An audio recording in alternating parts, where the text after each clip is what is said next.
So imagine you're at a grocery store. You're hungry. You might be tired. You're looking for an easy option. You might grab mac and cheese, frozen steaks, hamburger helper, and these are decisions that a lot of people make all the time. And they're seemingly harmless moments, but they have a huge impact on climate change in general. The food industry is one of the largest contributors to climate change through greenhouse gas emissions, land degradation, and excess use of water and energy. And changing what we eat can have a lasting effect on trying to heal our world and solve this problem. Climate change is a big problem. It can sound overwhelming. It can sound bigger than all of us, but and I myself often go for the easier option. I find myself going for more processed foods a lot of the time, but when you look at it, it is the hidden driver of environmental damage, and consumers have much more power in making these changes than one might think. So first, let's look at the impact that the food industry actually has on climate change. The Department of Animal Science with the University of California has an article called Review Impact of Food and Climate Change on Pastoral Industries by Udin Kebriab, which explains that the relationship between agriculture and climate change is reciprocated on both sides. And so agriculture contributes just as much to the climate as climate change contributes to agriculture. So, and the authors explain that through sources that they cite, that agriculture contributes 24% of human-caused greenhouse gases. Livestock alone contributes large amounts of methane. And industrial farming causes degradation of land and soil, which all reduces the nature's ability to consume and reduce carbon in the atmosphere.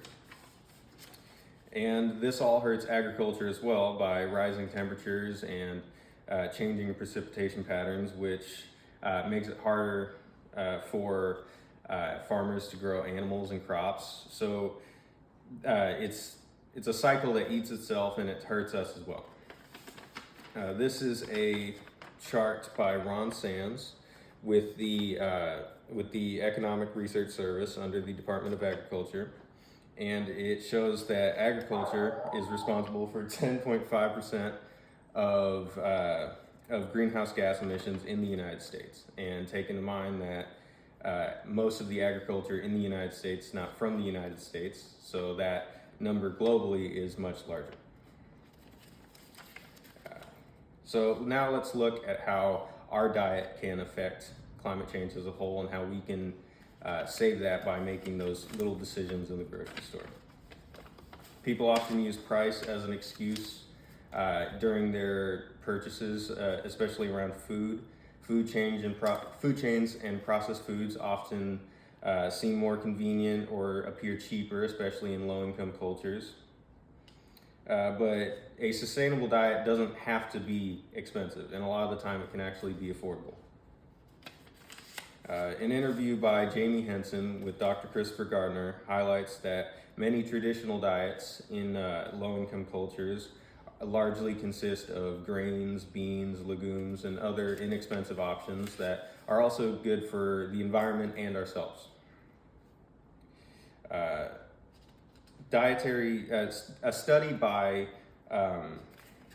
Marco Springman called Options for Keeping the Food System Within Environmental Limits explains that the reduction of consuming animal products can avoid irreversible damage to our environment. And shifting towards plant-based and more natural options can reduce food-related greenhouse gas emissions by up to 70%.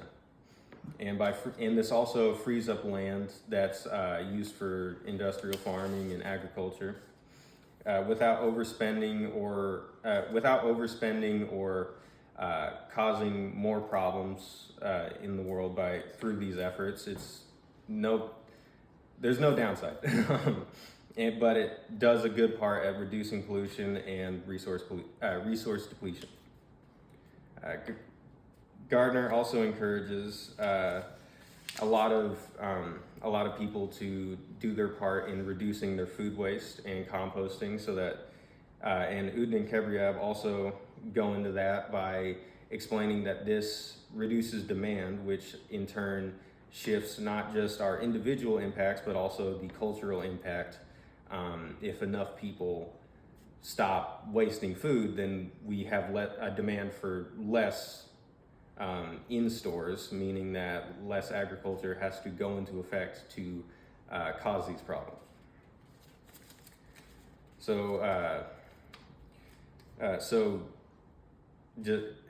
Bottom line, plan your meals and compost, and to ensure that we're not overeating or over demanding, and pick the better option for our environment. This sets a powerful momentum towards a sustainable future, and it also helps us individually. This is a problem that can't be ignored. It affects all of us. The food industry is responsible for significant pollutants and damages to our environment through land degradation and some carbon emissions, so many other problems, and it damages ecosystems and threatens the food and security of every living thing on the planet. By adopting more whole food and plant-based diets, we can minimize these problems, minimize waste, and heal our world from our plates. And it's also healthier for our bodies as well.